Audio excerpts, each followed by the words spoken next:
ay gibisin. Sen yarı ayaz gecelerin bulutların arkasında bir görünüp bir kaybolan ay gibisin. Ben karanlık gecelerde ormanda kaybolan şaşkın biriyim. Sen göründükçe aydınlık olur yolum, sabahı yakalıyorum. Sen kaybolunca karanlığa gömülüyorum. Hasretinle yangından çıkmış bir orman gibiyim. Yapayalnızım içimdeki hislerimle. Günüm geceye dönüşür sen olmayınca. Hasret ağın sarıyor beni.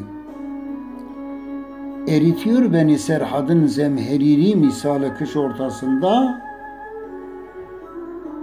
O güzel çehrendeki güneşin ışınları.